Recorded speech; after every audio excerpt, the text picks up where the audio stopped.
Bonjour à toutes et à tous et bienvenue sur cette nouvelle vidéo FAQ du calendrier de l'Avent 2021. Et comme aujourd'hui on est sur l'avant-dernière question et que la question de demain on a déjà prévu de vous faire en gros nos objectifs et nos plans pour l'année 2022, aujourd'hui on va faire un espèce de pêle-mêle de toutes les questions un peu fun, un peu rapides et faciles à répondre que vous nous avez posées, auxquelles on n'a pas encore répondu dans les précédentes vidéos. Et on va aussi aborder quelques questions un peu plus sérieuses mais où on va essayer de répondre avec juste 2-3 clés, histoire d'enchaîner plein de petites questions aujourd'hui pour cette avant-dernière vidéo.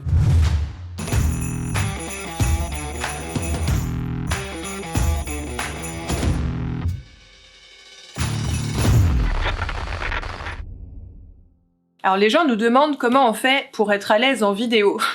On n'est pas à l'aise en vidéo. Non, du tout. Alors si, comment on fait? Bah ça passe par le montage vidéo, voilà. Et on mange du chocolat aussi, pour se mettre de bonne humeur pour les tournages. Par contre, on fait moins de fois les vidéos et tout quand on est avec des invités. Parce qu'on n'a pas envie de les saouler à faire 15 fois la prise, donc on essaye d'être bien dedans dès le début. Quand on est avec des potes, c'est plus simple en fait. On est plus facilement dans l'ambiance, on parle moins à une caméra aussi, et du coup c'est plus simple quoi. Ça se fait plus naturellement. Et déjà, juste être à deux des fois, c'est plus simple. Mais ça dépend les vidéos aussi et les thèmes des vidéos, bref. C'est pas si simple que ça. Vous voyez pas tous les backstage. Du tout. Une autre question qui nous a été posée, c'est comment vous vous en sortez financièrement? Eh ben, on a juste envie de vous répondre comme après une année Covid. Ça devrait déjà vous donner des bons indices. Après, on est toujours là aujourd'hui et donc c'est que ça va. Hein, oui. Ça peut aller mieux, mais ça va. Question suivante, on vous l'a dit, hein, c'est vraiment en vrac. Comment gérer les ombres sur la plage avec le coucher de soleil? Je suis pas sûre d'avoir compris cette question en vrai. On les gère pas, on les laisse et c'est joli. Si c'est les ombres portées des modèles sur la plage, on essaye de pas les couper et de les intégrer aux photos et comme ça on voit et le modèle et son ombre et ça donne un effet plutôt cool. Après si jamais la personne a posé la question dans le sens les ombres chinoises peut-être avec le coucher de soleil, ça tout simplement on baisse les ISO et on augmente la vitesse pour avoir vraiment une photo très très sombre et comme le soleil il est super intense derrière, même en baissant beaucoup la luminosité de votre image, vous allez justement avoir ce côté ombre chinoise un peu plus facilement. Et si la question c'était à l'inverse en mode comment vous faites pour récupérer un peu de lumière sur les gens quand c'est en ombre chinoise, bah déjà on aurait tendance à vous conseiller de shooter en RAW, ce qui vous laisse beaucoup plus de flexibilité derrière pour la retouche. Et aussi utiliser un réflecteur. Donc va vraiment falloir qu'on fasse une vidéo sur le réflecteur, Chris. Année prochaine, vidéo sur le réflecteur. Allez, question suivante. C'est pour quand le bébé? Vous êtes sérieux?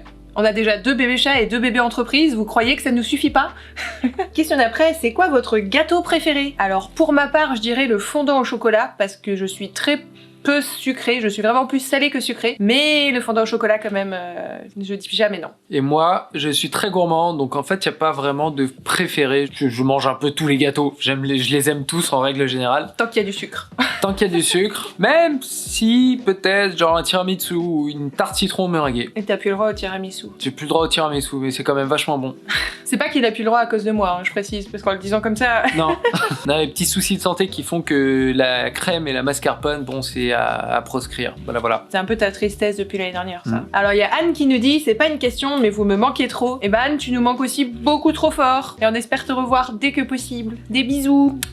Moi j'ai une autre question. Des conseils pour la photo animalière? Alors, ouais, plein.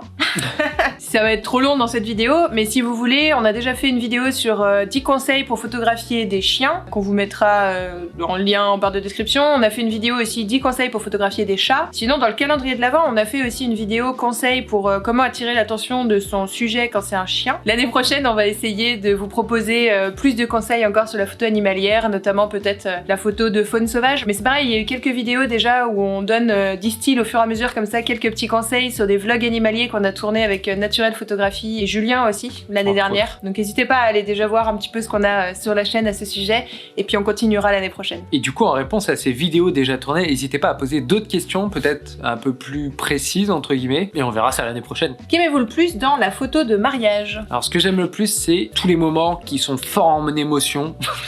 Dit comme ça genre. Mais les moments où les gens ils font la fête, ils sont en train de s'amuser, où ils sont en train de s'aimer très fort et par exemple si pendant les prépas quand ils sont en mode assez stressés et qu'il y a la tension qui monte et voilà. Mais c'est vrai. Bah c'est un peu ça aussi, c'est en presta mariage en fait il y a tout un panel d'émotions que les gens vont s'autoriser à exprimer que à ce moment-là aussi. Enfin notamment je pense à une cliente qui son père lui a fait une déclaration d'amour le jour de son mariage pendant la cérémonie laïque. Il lui a vraiment dit, on se le dit très peu dans la famille, je sais bien, mais vraiment, enfin je t'aime très très fort ma fille et tout. Et moi j'étais trop, genre rien que d'en parler, tu vois, je ressens l'émotion. Genre j'ai été trop en train de chialer, j'ai dû me moucher dans un coin et tout, et tout le monde était en larmes. Et franchement c'était trop beau quoi. Il se passe des choses comme ça le jour de presta mariage qui sont, c'est juste waouh, c'est des moments hyper précieux pour la vie de quelqu'un d'entendre ce genre de choses quoi. Et voilà, moi c'est ce que j'aime aussi vraiment beaucoup en presta mariage. Après j'aime bien aussi justement tous ces petits moments dans l'intimité des préparatifs où il va avoir la meilleure amie et sa pote qui va se marier, qui se disent des choses aussi, qui se soutiennent. Voilà, il y a trop d'émotions. Puis les moments en couple aussi, le petit moment où on va s'éclipser juste avec le couple pour faire quelques petites photos et vidéos. Et le couple, c'est le premier moment de la journée où ils sont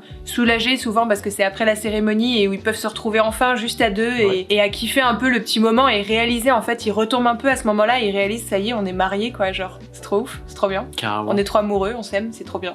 Et la fiesta aussi bien évidemment sur le dance floor. Bref, on aime trop de choses en vrai dans ces prestas là. Comment fixer le prix d'une photo? Alors oui, ça on l'a eu plein de fois. Vraiment on vous a entendu avec cette question, mais on s'est dit en 10 minutes c'est pas possible, on va pas pouvoir. Donc il y a eu beaucoup avec la dérivée, comment faire sa grille tarifaire, etc. Bien évidemment on a plein de conseils à vous donner à ce sujet, mais c'est trop long. On verra ça dans une prochaine vidéo. Ouais.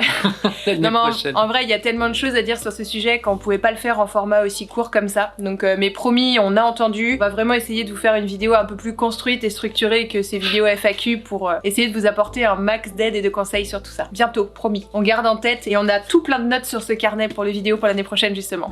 Est-ce que ton ancien métier te manque? Non.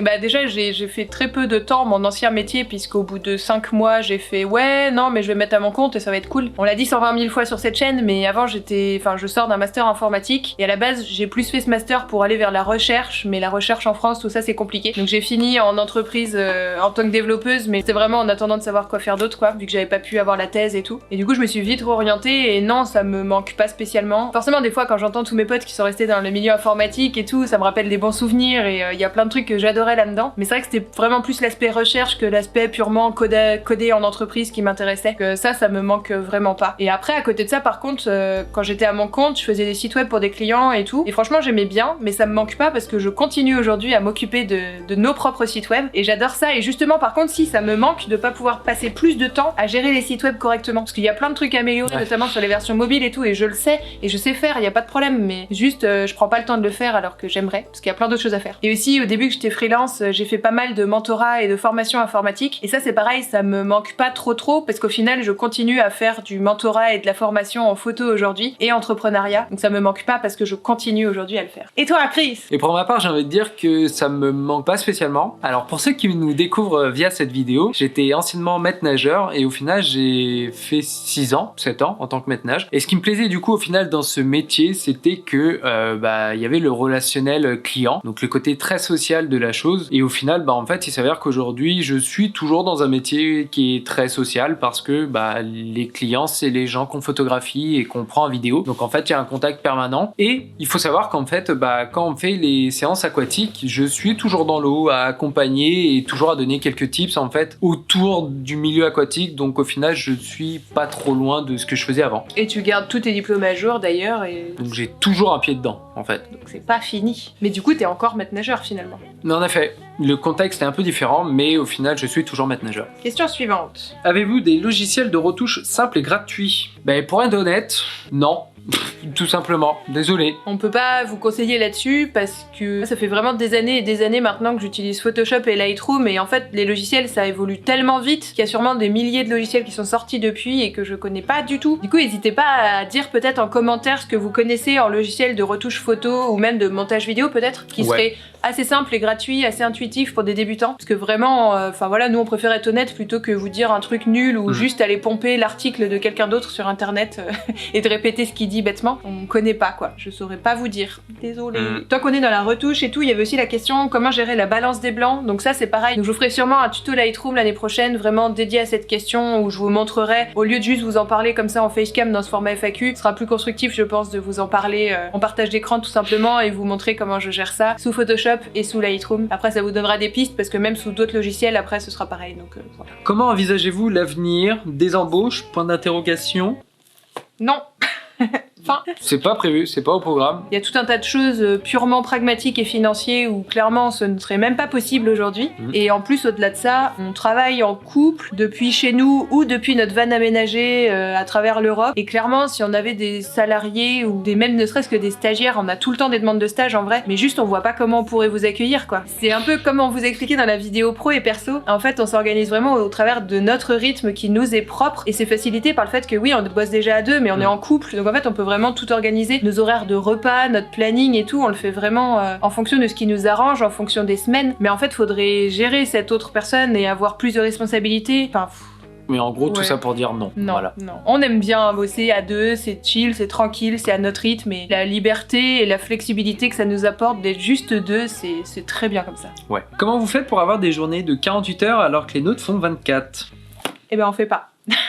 Malheureusement, on aimerait très fortement avoir des journées de 48 heures, mais c'est pas le cas quoi, et c'est bien dommage. Du coup, on court tout le temps partout, et on râle tout le temps parce qu'on n'a pas le temps, alors qu'en vrai, c'est surtout une histoire de prendre le temps et de prioriser et de mieux s'organiser. Et je crois qu'il y a d'ailleurs une question vis-à-vis de ça, plus ou moins, non? Comment faites-vous pour gérer votre planning entre les prestations, les retouches, les déplacements, etc. Nous, de façon très concrète, on a un truc qui s'appelle un bullet journal, c'est un peu comme un agenda, mais que vous pouvez personnaliser à l'infini en fonction de vos besoins, etc. Où du coup, on répertorie toutes les tâches qu'on a à faire et tout, par journée, par ce que fait Chris, ce que je fais de mon côté, etc. etc. Et au-delà de ça aussi, au fur et à mesure de l'expérience, on se rend compte de plus en plus de tout ce qu'il y a autour. Quand on dit oui à une prestation photo, on dit aussi oui à des heures d'échange par mail, téléphonique ou visio, de comptabilité, de retouches et de tous les imprévus qui peuvent tourner autour. Ça implique forcément à long terme, je pense, d'accepter de moins en moins de prestations pour les faire de mieux en mieux et réussir à avoir de plus en plus de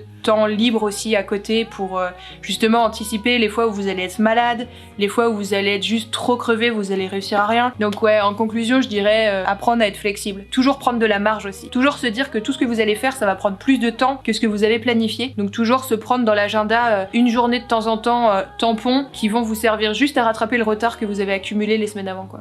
Work in progress et bon courage à tous. Un peu l'histoire d'une vie. Titi. Voilà, vous avez un exemple de ce qui me fait des fois. Quand je veux pas lui faire des papouilles, il s'impose à moi pour réclamer des papouilles. Voilà. Il force à faire des pauses. Faites-vous des photos boudoir? Oui, et on en fait depuis pas mal de temps déjà. On en fait un petit peu en studio et surtout à domicile, dans une ambiance un peu lifestyle, cocooning. Mais c'est vrai qu'on communique pas beaucoup là-dessus, tout simplement parce que souvent c'est des séances assez intimes que les gens veulent garder pour eux. Mais on va essayer l'année prochaine de communiquer un petit peu plus dessus. Et puis vous allez voir le défi de novembre qui est pas encore sorti aussi. C'est ce que j'allais dire. Qui va un petit peu être dans ce délire-là. Ouais, c'est des prestations qu'on a envie de proposer davantage à l'avenir. Se réapproprier un peu le corps, l'image de soi et tout, c'est quelque chose qui nous touche, donc on en fait déjà. On en fera encore plus, je pense, à l'avenir. On essaiera en tout cas de communiquer plus dessus. Il y a vraiment plein d'autres questions qui nous ont été posées, qu'on a trouvées super intéressantes, mais qu'on pense qu'on va surtout faire en vrai tutoriel pour l'année prochaine, notamment tout ce qui est retouche, tri des photos et tout. Et on fera aussi une FAQ spéciale sur les photos underwater, mais plus pour les questions qui nous ont été posées par les modèles, entre autres. Beaucoup de questions. Donc on va s'arrêter là pour aujourd'hui. La vidéo va déjà être bien assez longue comme ça. Ouais. Et puis on se retrouve demain pour la dernière vidéo du calendrier de l'Avent où on va vous dire plus en détail ce qu'on prévoit pour 2022. On vous dit donc à demain et bonne photo à toutes et à tous.